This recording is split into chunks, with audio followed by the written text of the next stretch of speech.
আমি আবার অসুমুক্ত গাড়িতে আছি, টুলটা একটু বেঁকে গেছে, ওটা ছেড়ে দাও।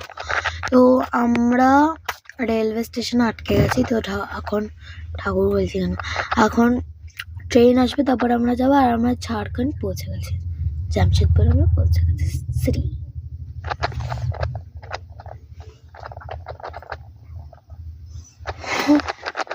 বাবা আমার কি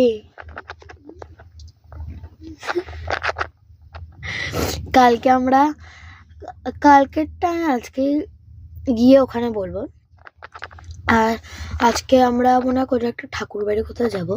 আর কালকে আমরা সবচেয়ে একটা জায়গায় যাব, আমি আর বাবা যাব, আর মাও যাবে।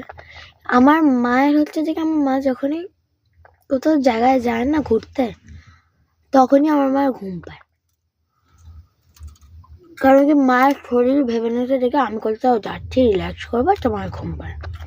কেরালাতে হচ্ছিল, খুব বৃষ্টি পড়ছিল, মা ঘুমিয়ে গেছে, অনেকক্ষণ ধরে ঘুমাচ্ছিল সে।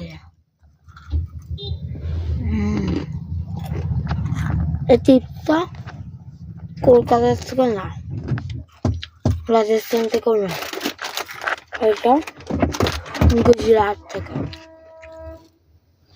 ট্রেন আসছে,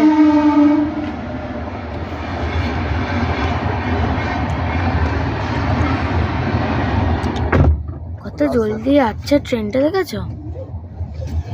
দেখে মনে হচ্ছে বন্দে ভারত, বাট মনে তো হচ্ছে না, বাট ইজি লাগছে। তখন ছাড়বে, আমরা যাবো, রওনা দেবো। আর আমার পেটটা খুবই ব্যথা করছে। আর নিচে যেটা চকার দিয়ে একটা চকার আমাদের কাছে আছে, কিন্তু এটার মধ্যে জড়ো আর কাজ আছে। আমাদেরটা মিনামি পাঠাচ্ছি ছবি, আপনি দেখে নিন। দেখুন এবার ওটা পরে দেবো, এখন দেবো না, পৌঁছে গিয়ে আমি আবার ভিডিও করতে পারি, কারণ রিসোর্টটা তোমাদের দেখাবো। টাকানোর জন্য এখানে কাট করছি। আমরা এখন বেরিয়ে পড়েছি, কেন কি ওখানে দুটো ট্রেন ছিল, তোমাদের একটা দেখিয়েছি, আরেকটাও ট্রেন এসেছিল, ওটা আরও সুন্দর ছিল, অরেঞ্জ কালারের।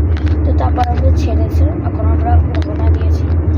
এখন আমি এই ভিডিওটাই তোমাকে আমি দিয়ে দেবো, আমি ওখানে গিয়ে আরেকটা আমি নতুন